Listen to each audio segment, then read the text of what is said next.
Welcome to silver spoon heroes kitchen. આજે આપણે મસ્ત ચટાકેદાર જોતા વેત મોઢામાં પાણી આવી જાય તેવું ભીંડાનું શાક બનાવીશું, તે પણ નવી રીતે, નવા સ્વાદમાં અને ઢાબા રેસ્ટોરન્ટના સ્વાદને પણ ભૂલાવી દે એવું સરસ મસાલા ભીંડીનું શાક બનાવવાના છીએ। તો ચાલો મિત્રો, મોડું કર્યા વગર જોઈ લઈએ આપણે એકદમ પરફેક્ટ રેસીપી। તો આપણે સૌથી પહેલા તો ભીંડા લઈશું। ભીંડા અહીં મેં સરસ ધોઈને લીધેલા છે।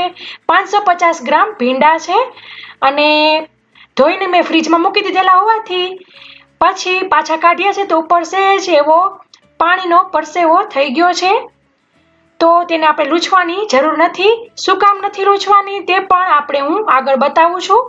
તો આપણે બંને બાજુના સાઈડ કટ કરીને આવી રીતે એક ઇંચ જેટલા ટુકડા સરખા બધા આપણે કરી લેશું।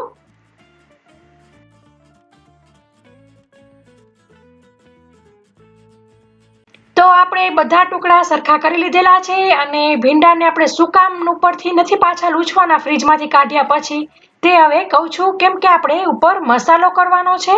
મસાલો સરસ ચીપકી જાય એટલા માટે આપણે કરીશું। તો સ્વાદ મુજબ થોડુંક મીઠું ઉમેર્યું છે, લાલ કાશ્મીરી મરચું ઉમેરીશું 1 ટેબલસ્પૂન, 1/4 કપ અથવા તો 3 ચમચી જેટલો ચણાનો લોટ ઉમેરીશું,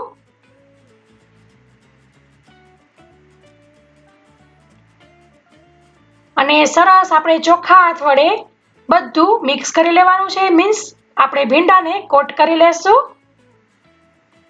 તો તમે જોઈ શકો છો ભીંડા સરસ કોટ થઈ ગયા છે બધા મસાલામાં, અને જે એક્સ્ટ્રા ચણાનો લોટ છે મસાલાવાળો તે બધો નીચે રહી જશે।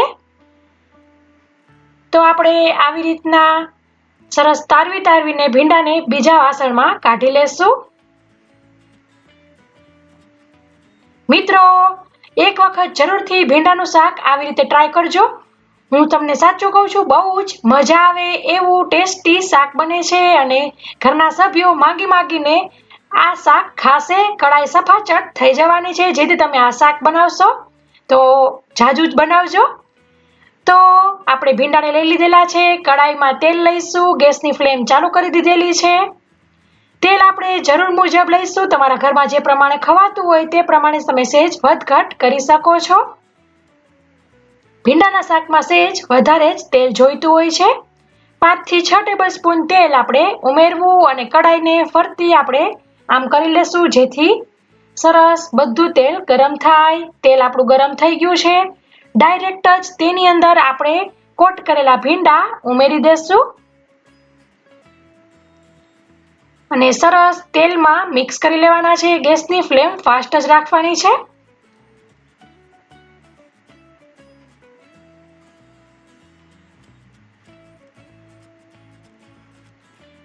અને નોનસ્ટિકની કડાઈ હશે તો સારું રહેશે, કેમ કે ભીંડામાંથી ચીકાશ નીકળતી હોય છે તો તે કડાઈમાં નીચે ચીપકતી જાય છે, સાઈડમાં ચીપકતી જાય છે। અને બધું મિક્સ થઈ જાય એટલે ગેસની ફ્લેમ મીડિયમ કરી લેવી અને આપણે ચણાના લોટથી કોટ કરેલું છે એટલે થોડી વારે હલાવતા રહેવાનું છે। તમે જોઈ શકો છો આપણે આટલું તેલ ઉમેર્યું હતું તો પણ સહેજ પણ તેલ નથી દેખાતું, અને આપણી ભીંડા જલ્દી કૂક થઈ જાય એટલા માટે આપણે ઢાંકીને કૂક કરીશું।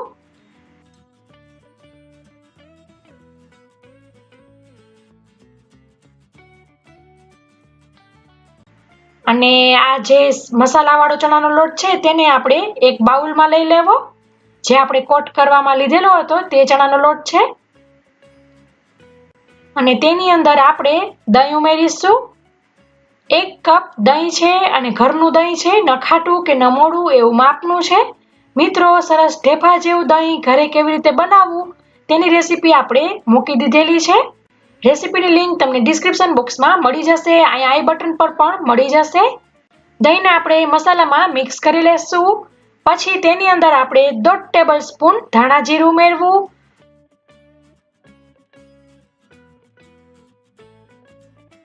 લાલ મરચું ઉમેરીશું, તે પણ 1.5 ટેબલસ્પૂન જેટલું। મરચું તમે તમારા સ્વાદ મુજબ વધઘટ કરી શકો છો, કેવું તીખું જોઈએ છે તે પ્રમાણે। 1 ટીસ્પૂન આમચૂર પાવડર, 1 ટીસ્પૂન ગરમ મસાલો અને 1 ટીસ્પૂન તાજી વરિયાળીનો ભૂકો પાવડર ઉમેરીશું અને સરસ બધું દહીંમાં મિક્સ કરી લેવાનું છે. તમે પહેલેથી જ સહેજ વાટકો એવો મોટો લઈ શકો છો, બાઉલ મોટો લઈ શકો છો, જેથી હલાવવામાં સરળતા રહે. તો સરસ આપણે મિક્સ કરી લેશું. તો તમે જોઈ શકો છો એકદમ મસ્ત મસાલાવાળું દહીં આપણું રેડી થઈ ગયું છે. આને આપણે સાઈડ ઉપર રાખીશું. ભીંડાને આપણે ચેક કરી લઈશું. તો આવી રીતના મીડિયમ ફ્લેમ પર આપણા ભીંડા સરસ કૂક થઈ જાય ત્યાં સુધી આપણે ફેરવીને કૂક કરતું રહેવાનું છે.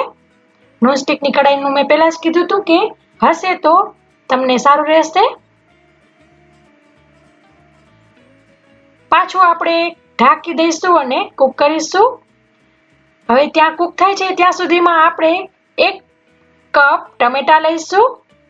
હવે તે મોટા સમારી લીધેલા છે. હવે તે ચોપરમાં લઈ લીધેલા છે અને સરસ તેને આવી રીતના એકદમ ઝીણા ક્રશ કરી લેવાના છે. તમારે પેસ્ટ લેવી હોય તો તમે પેસ્ટ લઈ શકો છો અથવા ઝીણા સમારેલા લઈ શકો છો. તેને પણ એક બાઉલમાં કાઢી લીધેલા છે. પણ આવી રીતના થોડાક અધકચરા જેવા હશે ઝીણા તો સારું રહેશે. પછી આપણે 6 લસણની કળી લેશું, મોટી એવી છે. જો નાની હોય તો 8 જેવી લેવી. પછી આપણે ડુંગળી લેશું. ડુંગળી આવી રીતના 1.5 કપ લીધેલો છે. તમારે 2 કપ જેટલી ઉમેરવી હોય તો તમે 2 કપ જેટલી પણ ડુંગળી લઈ શકો છો. 2 મોટી એવી ડુંગળી હતી. 1 ઇંચ જેટલા આદુના ટુકડાને પણ લઈ લેશું અને સરસ આવી રીતના એકદમ બારીક વાટી લેવાનું છે, મીન્સ ચોપ કરી લેવાનું છે. પાછો આપણે ટાઈમ થઈ ગયો છે તો ભીંડાને પણ ચેક કરી લેશું.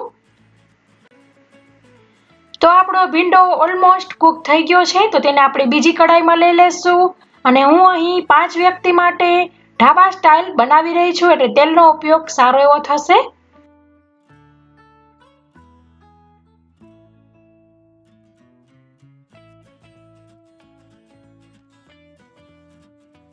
તો આપણે ભીંડાને બીજા વાસણમાં કાઢીને તે જ કઢાઈમાં તેલ લઈશું. 6 થી 7 ટેબલસ્પૂન તેલ લેવું.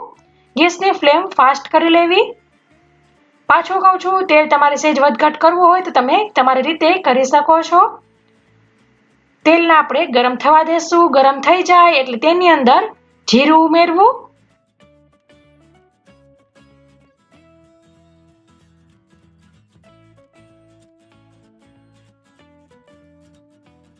દોઢ ટીસ્પૂન જેટલું. જીરું સરસ તતડી જાય એટલે તેની અંદર ડુંગળી વાળું જે ક્રશ હતું તે બધું ઉમેરી દેશું, ઝીણી વાટેલી ડુંગળી, અને સરસ તેને આપણે સાતડીશું. ડુંગળી જલ્દી ચડી જાય એટલે આપણે તેની અંદર મીઠું ઉમેરીશું. મીઠું ઉમેરતી વખતે ધ્યાન રાખવું કે આપણે ઓલરેડી ભીંડામાં ઉમેરેલું છે તો ડુંગળી પૂરતું જ ઉમેરવું. ડુંગળી સરસ ટ્રાન્સપરન્ટ થાય ત્યાં સુધી આપણે હલાવ્યા કરીશું.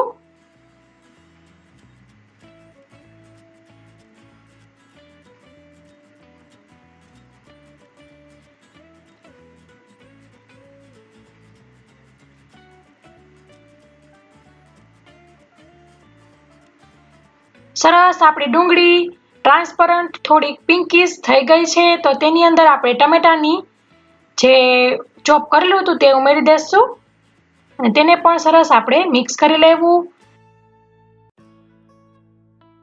અને આપણે તેની અંદર હળદર ઉમેરીશું, સાથે ટમેટાના ભાગનું થોડુંક મીઠું ઉમેરીશું. હળદર ઉમેરવાથી હળદર સરસ પાકી થઈ જાય છે અને કાચી નથી રહેતી. બધું મિક્સ કરી લેશું. આપણે અહીં ચોપરમાં ટમેટા અને ડુંગળીને ક્રશ કરેલા છે. તમે મિક્સર જારમાં પણ તેની પેસ્ટ કરીને લઈ શકો છો. પણ પર્સનલી આ શાકમાં આવી રીતના સહેજ પેસ્ટ કરતા અધકચરું હોય તો સારું લાગે છે. અને હવે આપણે એકદમ જલ્દી સરસ કૂક થઈ જાય એટલે આપણે તેને ઢાંકીને 2 મિનિટ માટે મીડિયમ ફ્લેમ પર કૂક કરીશું.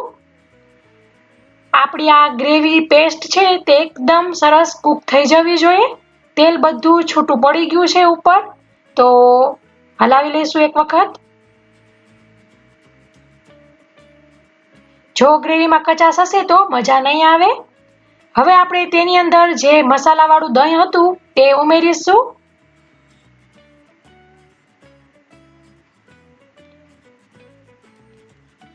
અને મિક્સ કરી લેશું અને મિક્સ કરી ઢાંકી લેવું. મીડિયમ ફ્લેમ પર આપણે ઉપર તેલ ફૂટી જાય ત્યાં સુધી કૂક કરીશું. તો તમે જોઈ શકો છો સરસ તેલ ફૂટી ગયું છે. ઓલમોસ્ટ 2 મિનિટ થઈ છે. મિક્સ કરી લેશું. એકદમ ટેસ્ટી આપણી આ ગ્રેવી થઈ છે અને છેક ક્યાંય સુધી સુગંધ આવે છે આડોશી પાડોશીમાં. હવે આપણે ફ્રાય કરેલા જે ભીંડા હતા તે ઉમેરી દેશું અને મિક્સ કરી લેવું. તમે આની અંદર પનીરને ખમણીને પણ ઉમેરી શકો છો. સાથે કોઈ બચ્ચા ન ખાતા હોય ભીંડો તો ભીંડા જોડે જ મોટા મોટા બટેકાના ટુકડાને ફ્રાય કરીને આની અંદર ઉમેરી શકો છો. ભીંડા બટેકા કરી શકો છો. કંઈ પણ તમે થોડું થોડું વેરિએશન લાવી શકો છો. બધું મિક્સ કરીને આપણે ઢાંકીને 3 મિનિટ માટે મીડિયમ ફ્લેમ પર કૂક કરીશું, જેથી બધું સરસ મસાલો ભીંડામાં આવી જાય. તો એકદમ મસ્ત આપણું શાક કૂક થઈ ગયું છે. ઢાંકીને આપણે કૂક કરેલું હતું, તેલ બધું ફૂટી ગયું છે અને સુગંધ તો કહે છે આહાહા, બહુ જ મસ્ત સુગંધ આવી રહી છે. તો ગેસની ફ્લેમ બંધ કરી લેશું અને 1-2 વાર મિક્સ કરી લેવું. સરસ ઝીણા સમારેલા કોથમીર ઉમેરી દેવા. તેને પણ આપણે મિક્સ કરી લેશું. તો હવે આપણે ભીંડી મસાલાને સર્વ કરી લેશું. તો આપણે પ્લેટમાં સર્વ કરી લીધેલું છે. મિત્રો, આશા રાખું છું કે તમને મારી આ ઢાબા સ્ટાઇલ, રેસ્ટોરન્ટ સ્ટાઇલ ભીંડી મસાલાની રેસીપી જરૂરથી પસંદ આવી હશે. સાચું કહું છું, રેસ્ટોરન્ટ અને ઢાબાનો સ્ટાઇલને ટક્કર મારે એવું અથવા તો તેને ભૂલાવી દે એવું ટેસ્ટી આ ભીંડાનું નવીન શાક બને છે. તમે ઘરે જરૂર આવી રીતે ટ્રાય કરજો. રેસીપી પસંદ આવી હોય તો લાઈક કરજો. તમારા પરિવાર મિત્રોમાં મારી આ રેસીપી પહોંચાડજો, જેથી તે લોકો પણ સરસ આવું ભીંડાનું ટેસ્ટી આંગળા ચાટી જાય એવું શાક ઘરે બનાવી શકે, પરિવારજનો જોડે એન્જોય કરી શકે. તો મિત્રો, રેસીપીમાં આટલું જ. હવે નવી રેસીપી સાથે મળીશું. ત્યાં સુધી આવજો. Thank you. બાય. જય શ્રી કૃષ્ણ.